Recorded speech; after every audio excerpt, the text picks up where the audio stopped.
It's 5 o'clock somewhere. Hi, welcome to Wine Time. This is sort of a special Christmas edition.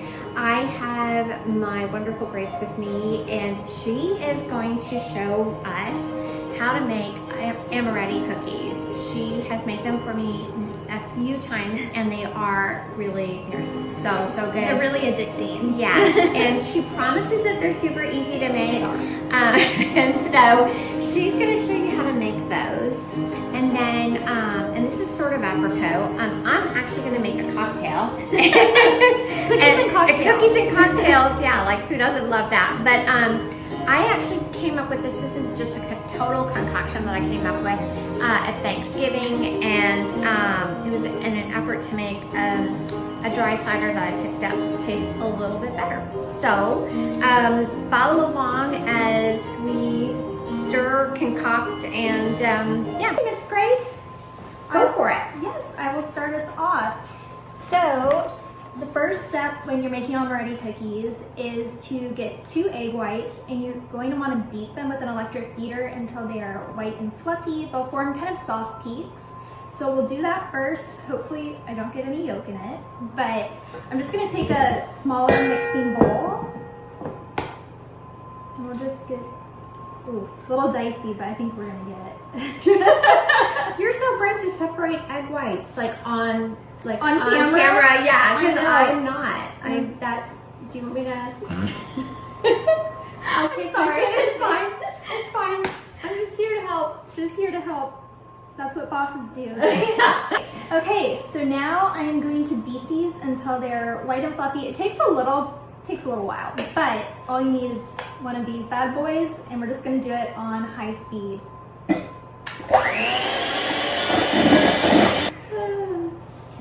Okay, so you can see, probably, hopefully, there's tiny little peaks formed, so this is ready to go. Ooh, there's also a peak right in the middle too, Grace. Oh, I can kind of show you. Yeah.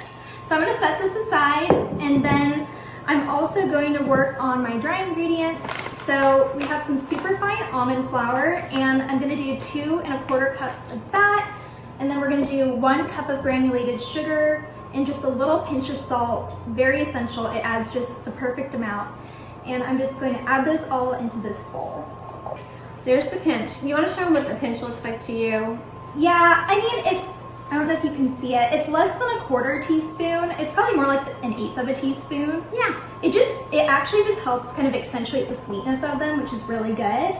And so, I didn't grab a mixing spoon, but we'll mix this up quickly. Yeah, I'm going to get our mixing spoon. All right. And then the other thing you can do at this stage is I've just got some almond extract here, and so you can add what the recipe says, which is a 1/2 teaspoon. Zach and I like it really almondy, and so I kind of just eyeball it. I go more for like almost a full teaspoon. You won't regret it. You really can't have too much. It makes it so good. And we have a mixing spoon. We have a mixing spoon. So She really did eyeball it. just quickly beat this. Smells so good. It smells really good. It smells really Look at good. those peaks. Yeah. Okay, so I'm just going to take this and I'm going to just plop it right in. And so you don't actually have to be too delicate here. I'm just going to start to mix it all together.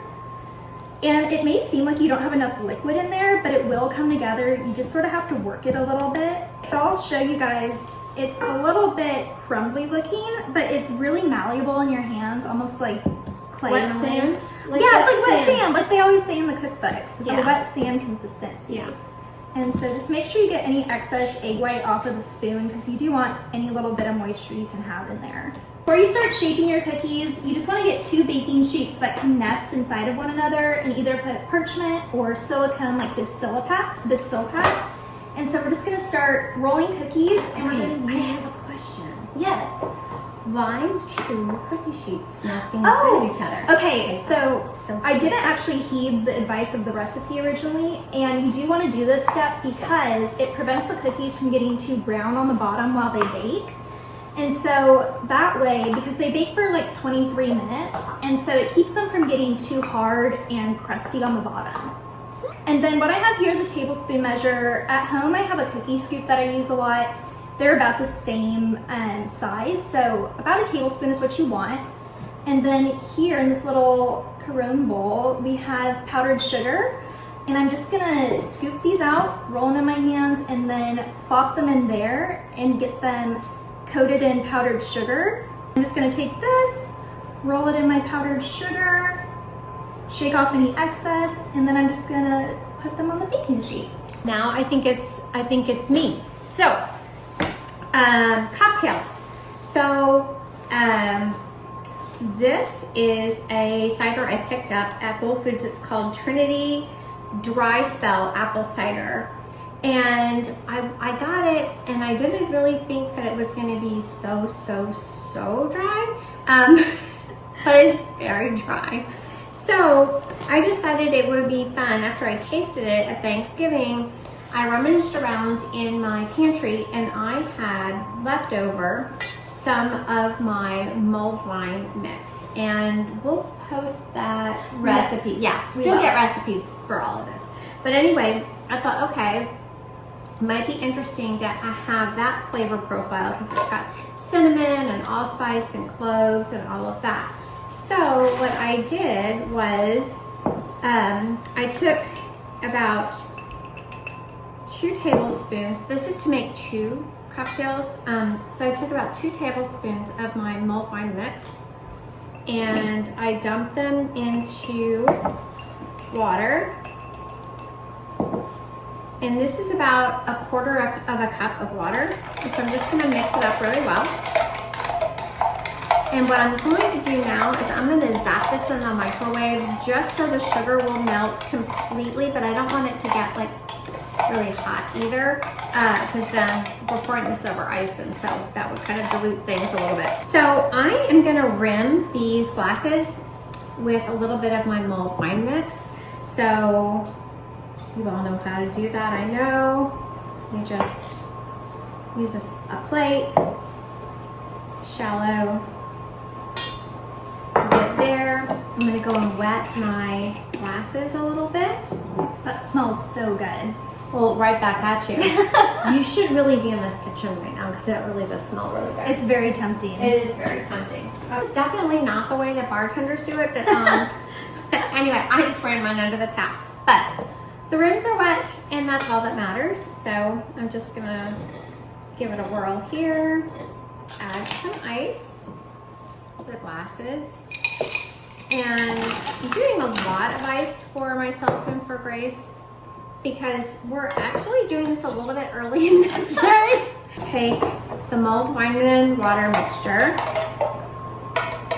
Again, I'm just sort of eyeballing this, but I'm gonna go, my goal is to go about, I don't know, like about 1/3 of the way with this. All right. Just top it. Okay. Yeah, right? It's nice. It's got that pretty amber color. Mm-hmm. I have a little fresh rosemary swizzle just to give it a little festivity, but also I'm stirring with it to make sure it's all distributed well. This is not a $15, $18, or $20 worthy cocktail. Why don't you have a sip? Okay. Oh, that's really good. Is it good? It's very good. Yeah. This is good. Cheers. So the cookies are out of the oven and we're gonna give them a little taste test. Perfect. Cannot wait.